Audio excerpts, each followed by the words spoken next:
Hi అండి. Welcome back to our channel Devi traditional Telugu vlogs. ఎలా ఉన్నారు అందరూ? బాగున్నారా? నేనైతే చాలా బాగున్నానండి. ఈరోజు ఏ వీడియో షేర్ చేయబోతున్నానంటే మా 10th class get together party video share చేయాలనుకుంటున్నాను. ఇది కూడా ఎగ్జామ్ టైంలోనేనండి, కానీ మిస్ చేసుకోలేదన్నమాట. ఎందుకంటే బాల్యం మళ్ళీ తిరిగి రాదు కదా! కొన్ని జ్ఞాపకాలనైనా నెమరు వేసుకుందామని గెట్ టుగెదర్ పార్టీని పెట్టుకున్నాం అనమాట. అది ఎప్పుడంటే మే నెలలో. 10th క్లాస్ గర్ల్స్ అంతా కూడా ఒక గ్రూప్ మెయింటైన్ చేస్తున్నామండి, WhatsApp group. At the same time boys కూడా ఒక వాట్సాప్ గ్రూప్ క్రియేట్ చేసుకున్నారంట వాళ్ళు కూడా.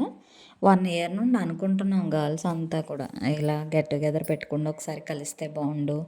ఎప్పుడో 10th క్లాస్ చదివినప్పుడు మాత్రమే మీట్ అయ్యాం, మళ్ళీ మీట్ అవ్వలేదు అనేసి అనుకుంటూ ఉంటే బాయ్స్ కూడా అలాగే అనుకున్నారట. ఇంకా ఎట్టకేలకు ఆ టైము రానే వచ్చిందండి. మే నెల 18వ తారీఖున, అంటే అప్పటికే 2-3 టైమ్స్ ఒక డేట్ ఫిక్స్ చేసుకుంటే ఆ టీచర్స్కి కుదరకపోవడం, ఎస్ఎస్సి ఎగ్జామినేషన్స్ ఉండడం, ఇలా అంటే కొందరికి మ్యారేజెస్ టైం కదా సమ్మర్ అంటే, అలా కుదరకపోవడం జరిగిందనమాట. ఫైనల్లీ గెట్ టుగెదర్ అయితే పెట్టేసుకున్నామండి. చాలా బాగా జరిగింది.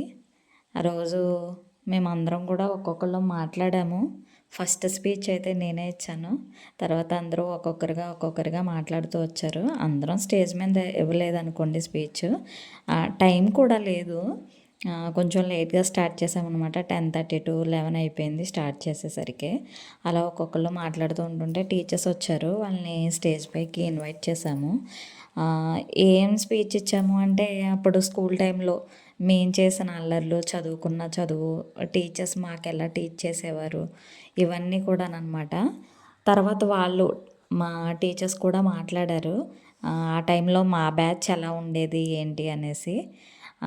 తర్వాత వచ్చేసి ఆఫ్టర్నూన్ లంచ్ బ్రేక్ అయితే తీసుకున్నాము. లంచ్ బ్రేక్లో చాలా బాగా జరిగిందండి. లంచ్ కూడా మంచి ఐటమ్స్ అన్నీ ప్రిపేర్ చేయించారు. క్యాటరింగ్ ఇచ్చేసారనుకోండి, కానీ బాయ్స్ పడిన కష్టం అయితే అంత ఇంత కాదు. ఎందుకంటే ఒక పెళ్ళిలా ఉంటుంది కదా, చెయ్యాలంటే ఎక్కడెక్కడ లేని వాళ్ళందరినీ గ్యాదర్ చేసి వాళ్ళందరి నెంబర్స్ తీసుకుండి వాళ్ళు ఎక్కడెక్కడ ఉన్నారో అని వాళ్ళు కాంటాక్ట్ అయ్యి అందరినీ ఇన్వైట్ చేసి, అండ్ ఫుడ్డు లేకపోతే ఇంకా అక్కడ జరగవలసిన ఏవైనా ఉంటాయి కదా, అలాంటివన్నీ కూడా చూసుకున్నారు.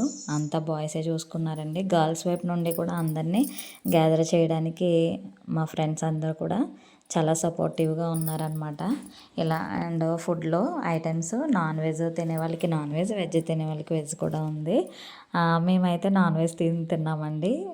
మటన్ కర్రీ, చికెన్ కర్రీ, గోంగూర బోటి, ఎగ్, ఫిష్ ఫ్రై, ఇంకా ఆల్సో స్వీట్స్, ఇంకా అన్నీ అనమాట. టేస్టీగా ఉంది ఫుడ్ అయితే. అండ్ అందరినీ పలకరించుకుంటూ, ఎప్పుడో చిన్నప్పుడు చదువుకున్న ఎగ్జామ్ రాసిన తర్వాత మళ్ళీ ఎవరిని మీట్ అయిందే లేదు. ఇంకా అలా గడిచిందనమాట. ఆ రోజైతే చాలా ఫుల్ హ్యాపీ అందరినీ చూసి. మా ఫ్రెండ్స్ కూడా మేము మీట్ అవ్వడం తక్కువ అండి. అంత మీట్ అయ్యే అంత సిచ్యువేషన్స్ రాలేదు. అందరినీ కూడా ఒకసారి చూసినట్టు ఉంటుంది కదా గెట్ టుగెదర్ పార్టీ అంటే. చాలా బాగా జరిగింది. కానీ చాలా చేంజ్ వస్తుంది కదండి. చిన్నప్పుడు ఒకలా ఉంటాము, ఒక సర్టెన్ ఏజ్ వచ్చాక ఒకలా ఉంటామన్నమాట. నెక్స్ట్ అయితే మళ్ళీ స్టార్ట్ చేశారండి ప్రోగ్రామ్ అయితే. ఇక్కడ కేక్ కట్ చేసేవాళ్ళు అయితే మా పిఎస్ సార్, రాజారావు సార్ అనమాట. ఎప్పుడు అసైన్మెంట్ పెడతానన్నా, ఎప్పుడు అదే స్లిప్ టెస్ట్ ఎప్పుడు పెడతానన్నా, లేకపోతే సార్ ఎప్పుడు కొత్త షర్ట్ వేసుకొచ్చినా ఆయనకి మా క్లాస్ బాయ్స్ అయితే, మా 10th క్లాస్ బాయ్స్ ఏం చేసేవారంటే బర్త్డే చేసేవారనమాట. హ్యాపీ బర్త్డే అని పాటలు పాడుతూ ఆ సార్ని మంచి భలే విసిగించేవారు అనమాట. కానీ విసుక్కునేవారు కాదు, మాకు అర్థమయ్యేటట్లుగా చెప్పేవారు. నెక్స్ట్ వచ్చేసి ఒక్కొక్కరికి సన్మానం చేయడం జరిగింది. గర్ల్స్ కొద్దిమందిగా వెళ్ళి ఒక్కొక్క సార్ మేడంని కూడా ఇలా సన్మానించామండి. మనకి దొరకదు కదా ఇలాంటి గురువుల్ని పూజించడం అనేది, చాలా గొప్ప భాగ్యం అనమాట. ఎందుకంటే వాళ్ళు ఏమైతే మనకి మోటివేట్ చేసి పంపించారో అవన్నీ మనకి ఇప్పటికీ కూడా గుర్తుంటాయి. అది మేము చదువుకునేటప్పుడు కూడా ఒక పోటీ అంటూ ఉండేదనమాట. చదువుకోవాలంటే చదవాలి, ఒకరి మీద ఒకటి కసిగా చదవాలనుకునేవాళ్ళం, అలాగే చదివేవాళ్ళం. మా ఫ్రెండ్స్ అంతా కూడా మేము అలాగే చదివేసి ఏం చదవలేదు అంటే దిష్టి తగిలేస్తుందేమో మేము చదివేసామంటే మార్క్స్ ఎక్కువ వచ్చేస్తాయి అంటారు అలా అని.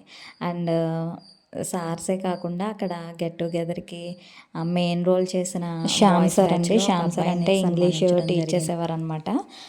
సార్ అయితే గిటార్ ప్లే చేశారు మా కోసం. ఆయన నేర్చుకున్నారట. నెక్స్ట్ ప్రోగ్రామ్స్ చాలా జరిగాయి. ఒక్కొక్కళ్ళు మళ్ళీ స్పీచ్ ఇచ్చారు. ఆ ఫొటోస్ అయితే యాడ్ చేస్తున్నాను. మా ఫ్రెండ్స్ అందరూ కూడా చాలామంది పిక్స్ తీసుకున్నారు. అవన్నీ కూడా నేను ఇంకా గ్యాదర్ చేయలేదు. నా దగ్గర ఏవైతే ఉన్నాయో అవి మాత్రమే షేర్ చేస్తున్నాను. ఈ వీడియో కనుక మీకు నచ్చినట్లయితే లైక్ చేయండి, షేర్ చేయండి, సబ్స్క్రైబ్ చేయండి. Thanks for watching.